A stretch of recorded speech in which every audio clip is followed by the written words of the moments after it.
You dumb ginger. You leave your title because you don't like your 94-year-old grandma? That's the definition of something you wait out. Meghan Markle is on the American program Suits. Yes, Wednesdays, 8 p.m, USA Network. Check it out. The only difference between that show and this is people watch this one. I don't know how to break this stew. H.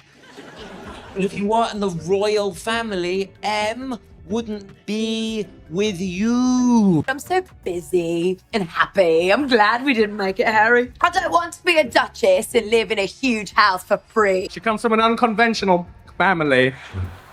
Yes, very different family. I was like, yeah, man, she does. Just like Harry. Whenever the kids are being fussy and not going to bed, she puts on an episode of Suits and they're out. What are you doing now? One time, I just woke up, I'm in my underwear, I plop down in front of the TV, I turn it on. The moment I turn it on, Prince Harry's talking shit about me. Can you imagine being his boss when he screws up? Like, what do you call him in and say? Prince Harry, get in here, your majesty. You blew the Henderson account, my lord. He's like, Joe Rogan's giving out dangerous misinformation. And my first thought was, did I? I might have. One late night, a punchline shattered the Buckingham mystique like glass on concrete.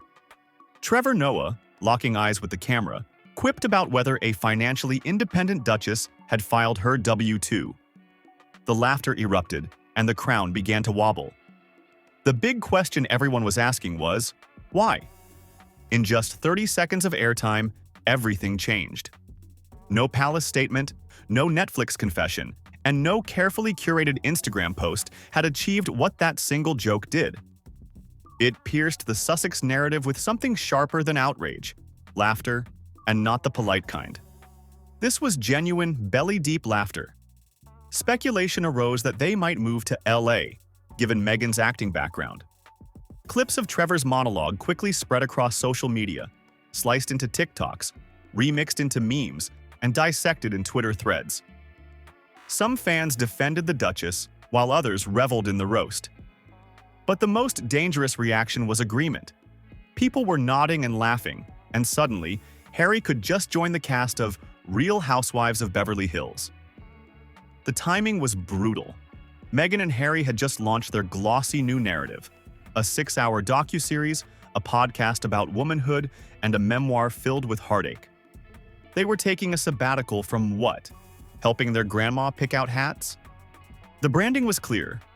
A reintroduction, a plea for understanding. But instead of reclaiming the narrative, they handed comedians a goldmine. Comedy saw not a cry for empathy but a contradiction. You can't demand privacy with one hand while signing Netflix deals with the other. How do you take a break from being royalty? You can't slam the institution while cashing in on its aesthetics. Trevor was just the first domino. That initial wave of jokes, harmless at first, opened the floodgates. What began as satire quickly spiraled into structure. Writers, comics, and fans began noticing a pattern. For every polished grievance aired, there was a punchline waiting in the wings. Meghan claimed she curtsied in front of the Queen and felt awkward, and TikTok responded with Princess Diaries edits. Harry and Meghan were leaving the palace to become financially independent? We've seen this movie. Harry warned of press dangers outside their Montecito mansion, and a BBC host snorted, "Don't spell your name in grapes next to the security gate." The jokes worked because they didn't punch down, they punched across. It was irony, disbelief, the subtle but devastating kind of comedy that doesn't need to yell to destroy. By the end of the week, it wasn't just late-night TV echoing Trevor's smirk.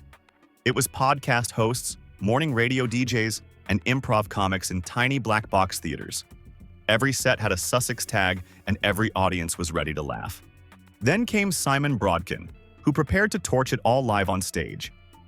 He didn't just walk onto that stage, he invaded it, armed with a smirk and a script so tightly wound it could slice marble. Within 15 seconds, the Netflix docuseries was reduced to rubble. Broadkin called it a 6-hour humble brag with more drone shots than dignity, and the crowd erupted. This wasn't light teasing, it was a surgical strike. He didn't need props or visuals. All he needed was tone. What he delivered, line after brutal line, wasn't just comedy, it was catharsis. The audience didn't just laugh, they cheered. Broadkin parodied Meghan's struggles like a daytime soap and called Harry the first man to leave royalty while still acting like a prince. Then, he twisted the knife, summarizing the entire Netflix arc in a 12-word grenade that became an instant viral caption. The fallout was immediate. People who had never watched a single Sussex interview suddenly felt like they had, because Broadkin had summed it up better than the docuseries ever could. He reminded the audience that Harry and Meghan weren't just telling their truth.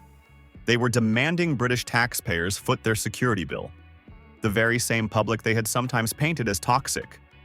The silence between each word did more damage than 1,000 royal exclusives. As the jokes continued to pile on, the Sussexes lost control of the genre they had been playing in. They were no longer crafting a narrative. They were being lampooned within one. Once a punchline becomes a public filter, every future appearance and quote gets run through that lens. And Broadkin's lens was brutal. Within 24 hours, American comedians began to pile on, and what followed wasn't satire, it was war. The ripple Simon Broadkin started in London slammed into the US like a rogue wave. Comedians raced to the mic with Sussex material so sharp it felt pre-written, but here's the twist. It wasn't pre-written. This was raw, crowd-tested, unfiltered roast comedy, and it landed hard. At New York's Comedy Cellar, a late-night comic delivered a kill shot. Meghan Markle's documentary was like watching a luxury ad for sadness, sponsored by Candlelight and Grievance. The audience howled. Colin Jost slid a Sussex zinger into Weekend Update with the precision of a chef sharpening knives on live TV. The studio roared, and then came the clap, the slow, affirming clap that shifts a joke from funny to true enough to sting.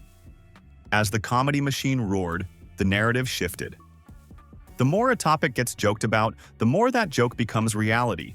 And here's the brutal irony. Meghan and Harry didn't have to say anything for this to spread. Their silence, meant to project grace, was now being read as confirmation. Even amateur comics on TikTok started chiming in. POV sketches exploded, and the punchlines multiplied. The scariest part for Camp Sussex was that the next blow wouldn't come from a comic or a stand-up special. It would come from a cartoon. When South Park entered the conversation, it wasn't just a joke. It was a cultural verdict. The episode titled The Worldwide Privacy Tour didn't just parody their contradictions. It fossilized them, locking them into pop culture amber. The fallout was immediate and global. The cartoon opened with royal lookalikes marching across continents, holding protest signs that screamed, "We want privacy," all while waving to fans and appearing on talk shows. The punchline was clear. If you shout privacy while selling a 6-part docuseries, you don't get to write your own legacy. The episode aired right as Harry's memoir, Spare, was making headlines for its absurd details. The prince's cartoon double was given a memoir titled Wah, and in a single scene, the animated duchess stormed into a room, shrieking about her personal truth while flashing product endorsements on screen. The contradiction was the comedy, and the writers had anticipated the Sussex brand's weaknesses. Even legacy outlets admitted it. The Financial Times ran a think piece dissecting why the episode struck such a nerve, while The Guardian called the portrayal cartoonishly cruel but devastatingly accurate. The internet ran wild, and the hashtag Worldwide Privacy Tour trended for days. As the comedy world toasted its latest roast victim, a chill crept through Los Angeles. Meghan's name wasn't just trending, it was making people nervous. Sponsors began quietly pulling back, and the silence grew louder. Tyler Perry, once hailed as Meghan's guardian angel, was asked about her on the red carpet and offered only boilerplate answers. Rumors of brand fatigue began to circulate, and Netflix reportedly reconsidered its rollout plans for her follow-up content. The memes, the satire, the flower sprinkle chaos drowned out the messaging.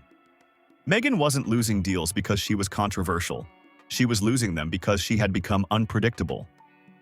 Across the pond, the laughter took a darker turn.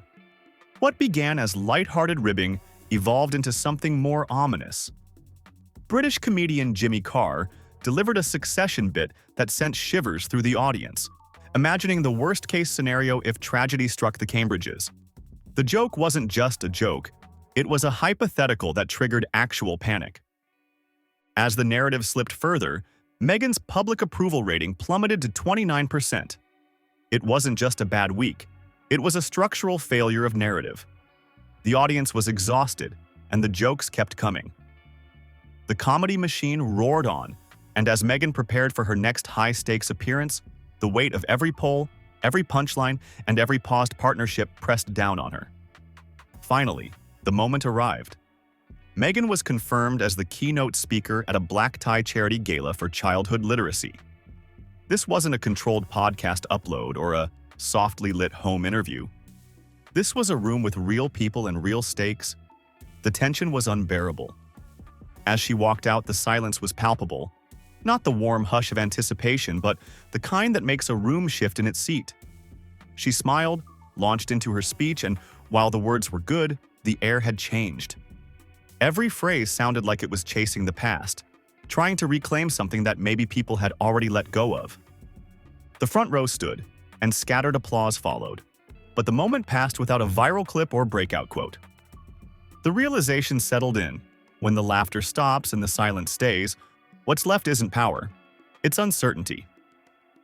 That night didn't tank Meghan's image, but it didn't save it either.